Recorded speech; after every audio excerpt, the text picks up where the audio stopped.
Bonsoir les amis, this is your girl Mona bringing you some very important safety and legal policy updates about the beauty and cosmetic industry.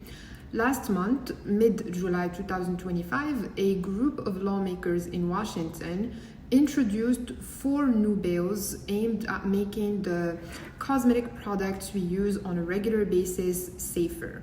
So these bills altogether are called the Safer Beauty Package, and if they pass, they would ban certain toxic ingredients, force companies to be a lot more transparent about what they use in their products, and protect people, especially people who work in salons and communities of color who are often exposed to these chemicals that are very dangerous for our health.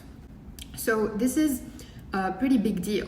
Why? Because most people, they don't know. They think that the products that are out there on shelves in big retailers are safe. They're just automatically safe. But in reality, in the US, we haven't had a strong cosmetic safety law until very recently, and even then it left some huge gaps. Let's back up a little bit. In 2022, the United States passed a legislation called the Modernization of Cosmetics Regulation Act, MOCRA for short. So when we say it passed, first of all, I just want to explain this very quickly. When we say it passed, it means it became a federal legislation. It is a law made by Congress and signed by the president, which applies to the entire country.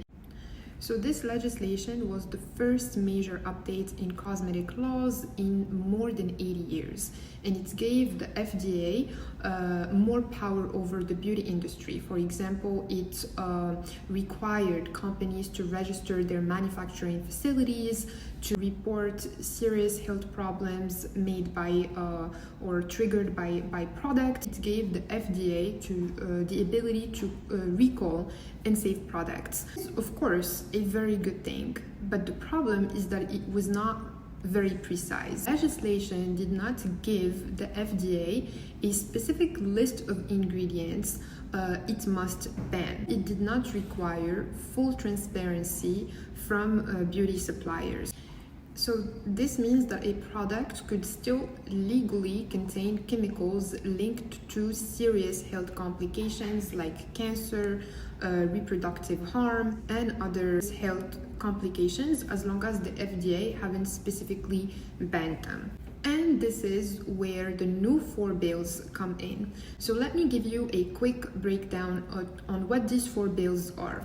The first bill is called the Toxic Free Beauty Act, and this one would ban 18 toxic chemicals, things like formaldehyde. Formaldehyde is usually used as a preservative and antimicrobial agent in creams, hair treatments, cleansers, even though it is classified as a carcinogen by health authorities. If you would like to learn more about the other ingredients, I invite you to read the caption below. This bill is also proposing to ban 2 entire chemical families. Many of them are already banned in Europe, but unfortunately we still have them here in the US. The second bill is called the Cosmetic Supply Chain Transparency Act. So this one is also very important because it would require ingredient suppliers to tell exactly what they are using, even in their raw materials. This would ensure that there is no dangerous ingredients sneaking in. And the third bill is called the Cosmetic Hazardous Ingredient Right to Know Act. This one would require brands to list any dangerous ingredients they're using in their products on the labels and in their websites, including those in fragrances and flavors, which are usually kept secret. And then the fourth and final bill is called the Cosmetic Safety Protection for Communities of Color and Salon Workers. So this one funds research, education, and safer alternatives for groups who face higher exposure, like hairstylists, nail technicians, and even women of color who often use products with harsher chemicals. So if passed, the main ingredients ban would kick in on January 1st, 2025, because this would give companies the time to reformulate. Let me know if you have any questions, and if you need to learn more information on this topic, please read our latest journal article, and don't forget to share anyone who could benefit from this information. Thank you so much, and we'll see you again very soon.